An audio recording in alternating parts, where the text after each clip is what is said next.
दादी ने मारा राजेश्वरी देवी को चाकू। ये खबर जैसे ही पूरे घर में फैलती है, मानो राजेश्वरी भवन की नींव ही हिल जाती है।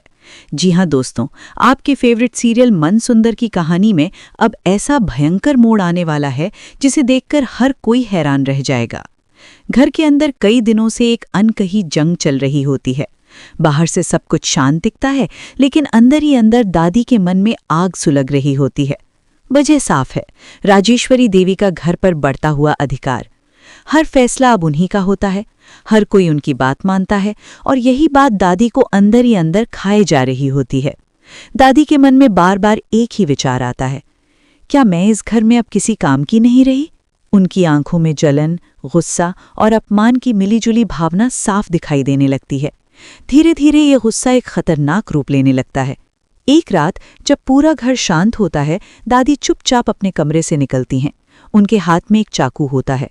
उनके कदम धीमे हैं, लेकिन इरादा बहुत मजबूत। वो सीधे राजेश्वरी देवी के कमरे की ओर बढ़ती हैं।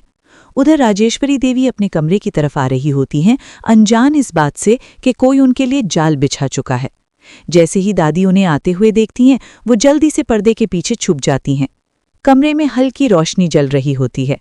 दादी धीरे से हाथ बढ़ाकर लाइट बंद कर देती हैं। अब चारों तरफ अंधेरा छा जाता है। राजेश्वरी देवी कमरे में कदम रखती हैं। कौन है वहां? उनकी आवाज में हल्की घबराहट होती है। जी हाँ दोस्तों, अगर आप चाहते हैं कि दादी को इस किए की सजा मिले, तो इस वीडियो को लाइक करके चैनल को सब्सक्राइब जरूर करें। लेकिन जवाब में सिर्फ सन्नाटा होता है। उसी अंधेरे का फायदा उठाकर दादी अचानक पर्दे के पीछे से निकलती हैं और बिना कुछ सोचे समझे चाकू से वार कर देती हैं। राजेश्वरी देवी दर्द से चीख उठती हैं। आह! उनकी आवाज पूरे घर में गूंज जाती है। कुछ ही सेकंड में घर के लोग दौड़ते हुए वहां पहुंचते हैं। सबसे पहले उनका पोता और बहू आते हैं। जैसे ही वो कमरे में पहुंचते हैं और लाइट जलती है, सामने का दृश्य देखकर दोनों के होश उड़ जाते हैं। राजेश्वरी देवी जमीन पर गिर चुकी होती हैं और दादी के हाथ में चाकू होता है।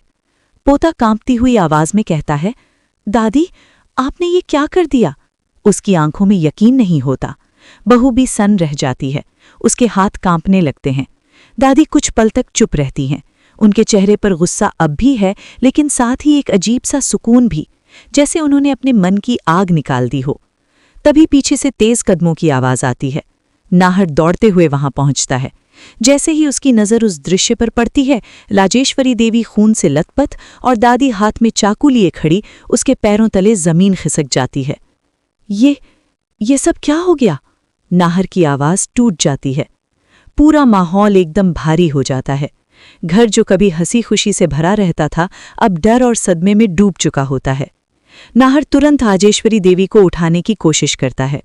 कोई एम्बुलेंस बुलाओ। पोता फोन उठाता है, हाथ कांपते हुए नंबर डायल करता है। बहू रोते हुए दादी की तरफ देखती है। मां जी, आपने ऐसा क्यों किया?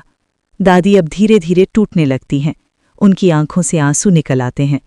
मुझे लगा सब कुछ मुझसे छिन गया, मैं अकेली हो गई। उनकी आवाज में पछतावा झलकने लगता है। लेकिन जो हो चुका होता है वो अब बदला नहीं जा सकता।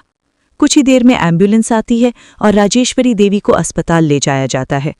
घर के हर कोने में बस एक ही सवाल गूंज रहा होता है, क्या ये सिर्फ गुस्से का नतीजा था या फिर सालों से जमा हुआ दर्द? अब आगे क्या होगा? क्या राजेश्वरी देवी बच पाएंगी? क्या दादी अपने इस कदम के लिए सजा भुगतेंगी? और सबसे बड़ा सवाल, क्या इस घर का रिश्ता अब कभी पहले जैसा हो पाएगा? दोस्तों, आने वाले एपिसोड्स में कहानी और भी ज्यादा इमोशनल और शॉकिंग होने वाली है।